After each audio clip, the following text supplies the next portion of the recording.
अध्यक्ष महोदय, पालघर जिल्ह्यातील वसई विरार महानगरपालिकेतील हा प्रश्न आहे. मंत्री महोदयांनी उत्तर दिलेले आहे, परंतु त्याच्यामध्ये तिथले जे त्या विभागाचे संचालक आणि जे आयुक्त आहेत, हे तिथील सामान्य जनतेला जेव्हा या महानगरपालिका कार्यालयामध्ये जातात त्यांच्या अडचणी घेऊन, तेव्हा त्यांना उडवाडूची उत्तरे देतात आणि अजिबात त्यांना सहकार्य करत नाही. अशा प्रकारच्या समस्या काही नागरिक माझ्याकडे घेऊन आले होते. त्याच्यावर नाईक साहेब आत्ताच बोलले.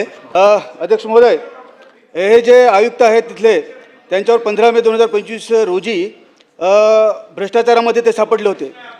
त्यामुळे या अधिकाऱ्यांवर महानगरपालिका विभागाचे प्रमुख आयुक्त आणि तेथील विभागाचे संचालक यांच्यावर आपण चौकशी करून कायदेशीर कारवाई करणार आहात का, हा प्रश्न.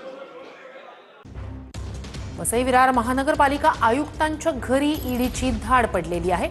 आयुक्त अनिल पवार यांच्या घरी ईडीचं सर्च ऑपरेशन सकाळपासून सुरू आहे. वसई विरारमधील अनधिकृत इमारतींप्रकरणात 12 ठिकाणी छापेमारी होती आहे. वसई विरार महापालिकेचे आयुक्त अनिल कुमार पवार यांच्या घरावरती आज सकाळी 6 वाजल्यापासूनच ईडीची छापेमारी सुरू झालेली आहे. मी आता वसई पश्चिमेच्या त्यांचं जो निवासस्थान आहे, शासकीय निवासस्थान महापालिकेचं, त्यांच्या निवासस्थानी आहे. आपण जर बघितलं तर हे आयुक्तांचं निवासस्थान आहे आणि या ठिकाणी ईडीचे जे संरक्षणासाठी जे पोलीस कर्मचारी आहेत, हे सुद्धा या घरामध्ये पूर्ण हत्यारासह तैनात आहेत आणि ईडीचे जे अधिकारी जे असतील हे आयुक्ताच्या घरामध्ये त्यांचं सर्चिंग ऑपरेशन सुरू आहे.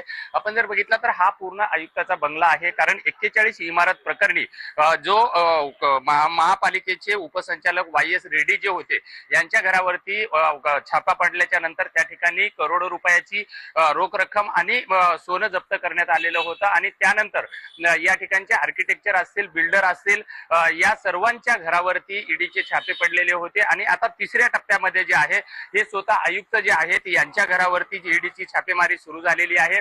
आयुक्तासह या वसई विरार मधले जवळपास 11 ठिकाणी ही जी छापेमारी जी आहे ही सुरू आहे.